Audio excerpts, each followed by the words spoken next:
Well, good morning, everybody. First of all, apologies, soaking wet.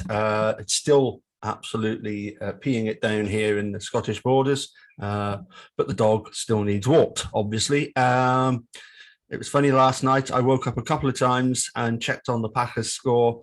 One, to see that they had equalized 7-7, and then that they'd won the game against the Arizona Cardinals 24-21. And so the Packers are now 7-1. Yes, I know it's a bit unfair that they get to play Chicago every year, so they're guaranteed always that win. But it's still that they are I think they are now officially the best team in the league, having in America, having defeated the previously undefeated Arizona Cardinals. I think that's fair to say that. So anyway, Pete Dassey was highly delighted about that. Yesterday, I shared the foreword to Radley Belko and Tucker Carrington's great book, The Cadaver King and the Country Dentist. And I've got another great article by him that was in the Washington Post to do with the history of qualified immunity. But his sort of question statement at the start, I thought, was absolutely spot on. So it's given me the strap line for this video. Let's pop it up.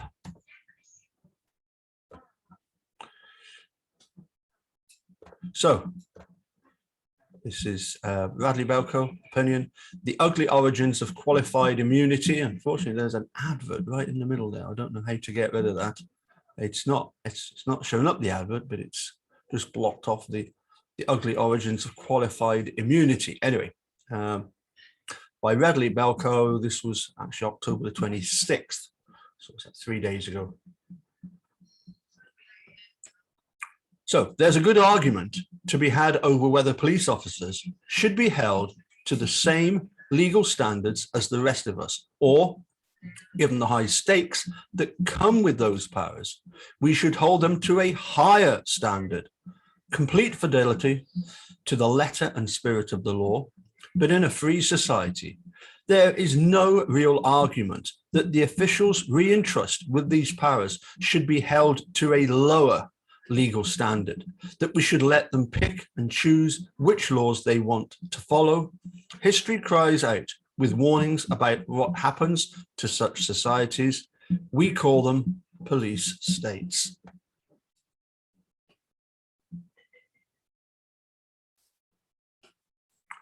For a brief period last year, there was some hope that the Supreme Court might walk back its 50-year jurisprudence on qualified immunity, the doctrine that makes it nearly impossible to recover damages when police violate the Constitution, after the court ruled last term in favor of for the plaintiffs in 2 cases involving horrific abuse by prison guards. There was some hope that perhaps the court would finally begin to take seriously its role as guardian of the Bill of Rights. The court snuffed out those hopes last week when it unanimously overruled 2 federal appeals courts and granted qualified immunity to police officers in 2 cases. To fully grasp the court's abdication of its responsibility here, it's helpful to delve into the history of qualified immunity. Qualified immunity isn't in the Constitution. It isn't in the US Code. It's a judge-made law. It is judicial activism by any definition of the term.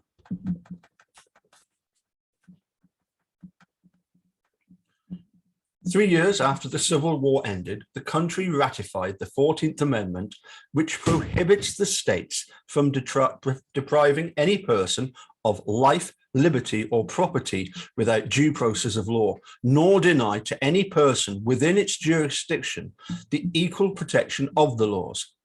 But in the former Confederate states, there was little will to enforce those protections. So in 1871, Congress passed Section 1983 of the US Code, which allows those whose rights have been violated by state and local officials to sue for damages in federal court. Now, the century that followed the enactment of Section 1983 brought widespread violence and terrorism against and the lynching of Black Americans. Law enforcement officials, prosecutors, politicians, and judges either feigned obliviousness to the violence or, and we know this to be a fact, actively participated in it. The Supreme Court encouraged that continued subjugation in 1896 with its infamous 7-1 decision in Plessy versus Ferguson. Importantly, that ruling didn't merely allow private businesses to discriminate, it allowed state governments to compel segregation and to punish any private entity that wished to treat everyone equally. This history is important because the case in which the Supreme Court created qualified immunity, Pearson versus Ray, is inseparable from the court's now universally recognized failing in Plessy. That case began in the summer of 1961 when a group of Episcopal priests decided to participate in the Freedom Rides, the bus tours that took Black and white activists across the South to fight forced segregation. The priests gathered in New Orleans in September to embark on a planned route through Louisiana, Mississippi, and Tennessee, ending in Detroit. While in Mississippi, the priests split into smaller groups and planned separate routes to maximize their impact. Waiting on a bus just outside of Jackson, Missouri, 15 of the priests, 3 of whom were Black, entered a segregated cafe. 2 police officers ordered them to leave. When they refused, the officers arrested them under a vague Mississippi law permitting police to arrest any group of people who threatens a, quote, breach of the peace. The clergymen were convicted and sentenced to 4 months in jail. On appeal, their arrests were deemed illegal and their convictions were overturned. They subsequently sued under Section 1983.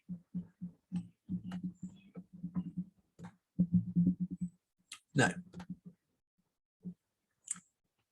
this was the precise sort of constitutional violation that Section 1983 was passed to address. Local state authorities had refused to recognize the 14th Amendment rights of the Black priests to be treated equally, and yet they lost. The US Court of Appeals for the Fifth Circuit ruled that by merely participating in the Freedom Rides, the clergymen had knowingly placed themselves in harm's way and therefore were ineligible for damages.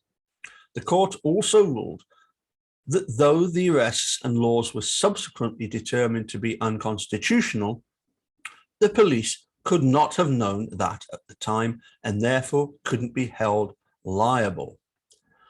I thought ignorance of the law was something that you cannot rely on. Anyway, in 1967, the Supreme Court upheld the Fifth Circuit's decision, ruling 8-1 in favor of the police officers. Chief Justice Earl Warren wrote in his majority opinion, "A policeman's lot is not so unhappy that he must choose between being charged with dereliction of duty if he does not arrest when he has probable cause, and being mulcted in damages if he does." This was a canard. The Mississippi law did not require the police to arrest the priests, who were fully within their constitutional rights, and in the decades to come, the federal courts would rule again and again that police officers and their state actors have no duty to protect those they serve, even in the face of a direct and specific threat, and therefore can't be sued when their failure to arrest results in injury or death.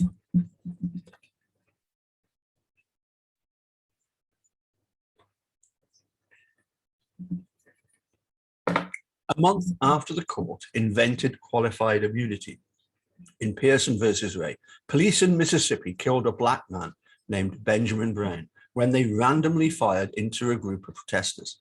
That summer, race riots broke out throughout the country, including in cities such as Detroit, Newark, New York, Cincinnati, and Washington. The Kerner Commission would later cite police brutality as a key instigator of the violence. And of course, police brutality has continued to inspire protests and riots in the decades since, up to and including the killing of George Floyd in Minneapolis in 2020. Now, I've actually just today subscribed to the Washington Post. It seemed like a very good offer.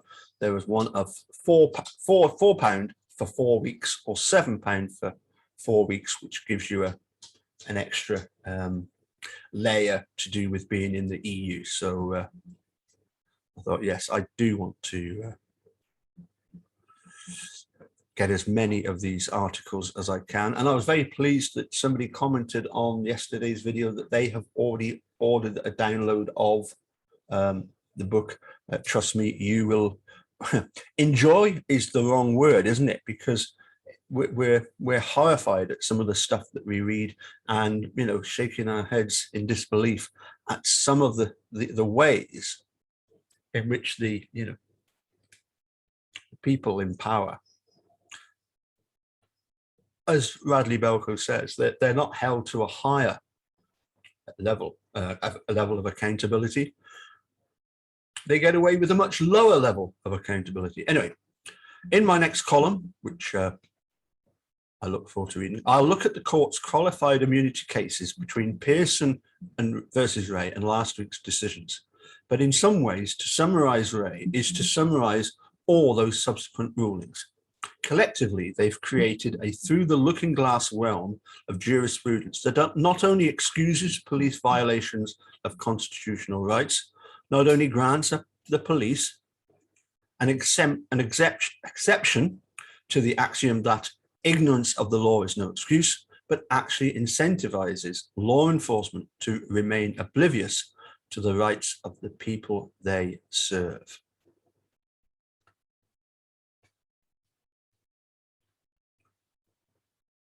Let's just see. Oh, I've done an article about Breonna Taylor. Must have a look at that. But opinion by Radley Belko.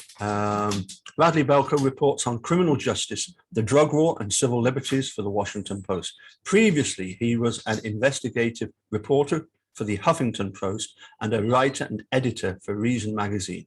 His most recent book is The Cadaver King and the Country Dentist, a true story of injustice in the American South. I got to go and do some work. Well, I'm going to have a shower first and get my hair even more wet, but then head off to work. We've been on quite a walk, haven't we, Jock? Eh? And today was my wife's 34th anniversary of her 21st birthday. She hates it when people say her actual age in numbers. So vain, eh? Right, we'll catch you all later. Take care. Bye for now. Oh, just one more point. Hoping to have a live chat with Tracy Keogh, the wonderful Aussie from Melbourne, who's obviously her podcast is the 6th Hour. I want to have a chat with her. That'll be Sunday morning, my time, 8 o'clock in the morning, which will be 6 o'clock Sunday evening, Australia time. So I'll look forward to that. And hopefully we'll have Pete Dassey either Saturday afternoon Central Time or Sunday afternoon Central Time. Look forward to seeing you then. I've got a whole load of other articles that I need to do videos about first, though, so you can look forward to them as well. Bye for now.